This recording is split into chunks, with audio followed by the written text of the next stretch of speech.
Une campagne télévisée pour l'égalité des salaires en Belgique montre la frustration des femmes qui sont moins payées que les hommes. C'est un peu ce qu'ont ressenti Liliane Parent et ses collègues employés de ce supermarché belge. Elles savaient que leurs collègues hommes étaient mieux payés. De vrouwen in de voeding en de mannen in de voeding, die zijn aan een ander salaris betaald. En daar zit een heel groot verschil tussen. Dat is 122 euro bruut per maand.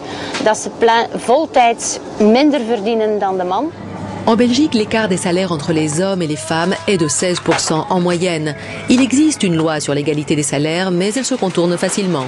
Tous les jours encore en entreprise, la femme qui nettoie les bureaux est appelée femme de ménage ou femme de charge, et l'homme qui nettoie le supermarché ou l'entreprise en poussant une petite machine est appelé technicien de surface. Et donc c'est ça qui permet de lui donner un salaire différent.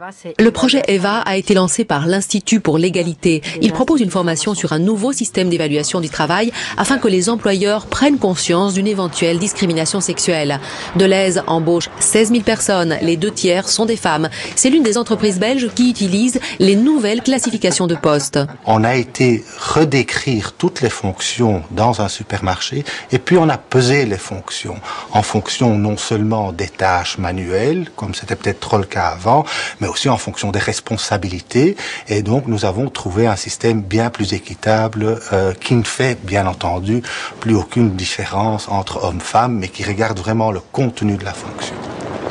En Europe, la moyenne de l'écart des salaires entre les hommes et les femmes est de 25% dans le privé, même si la législation européenne stipule que les femmes doivent recevoir un salaire égal pour un travail égal ou un travail d'une valeur égale. Cet écart tient essentiellement au fait que les professions comme assistante maternelle ou infirmière sont en majorité des métiers tenus par des femmes et ont donc tendance à être sous-évaluées, sous-payées. Les femmes doivent souvent jongler entre leur travail et leurs responsabilités familiales et doivent souvent choisir un emploi à mi-temps moins bien payé.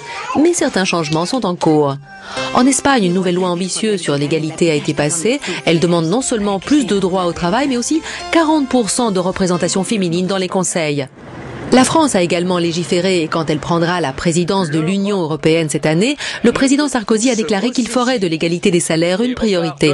La Commission européenne prévoit de réexaminer toutes les lois sur l'égalité.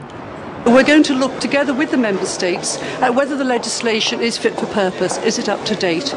Secondly, member states in their own employment and social policies can look to see how they can tackle the pay gap, including through tackling job segregation, encouraging girls and women to enter professions which perhaps they previously thought were not open to them, and also to see, for example, how fathers can share family responsibilities as well.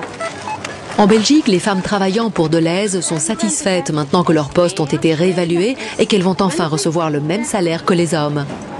Wanneer ik 35 jaar geleden begonnen was, was er echt heel veel discriminatie die nu de laatste jaren een heel stuk verbeterd is. Het is dus nu beter voor de vrouwen dan 35 jaar geleden. Le changement ne va pas se faire du jour au lendemain, mais on dirait enfin que les choses commencent à bouger.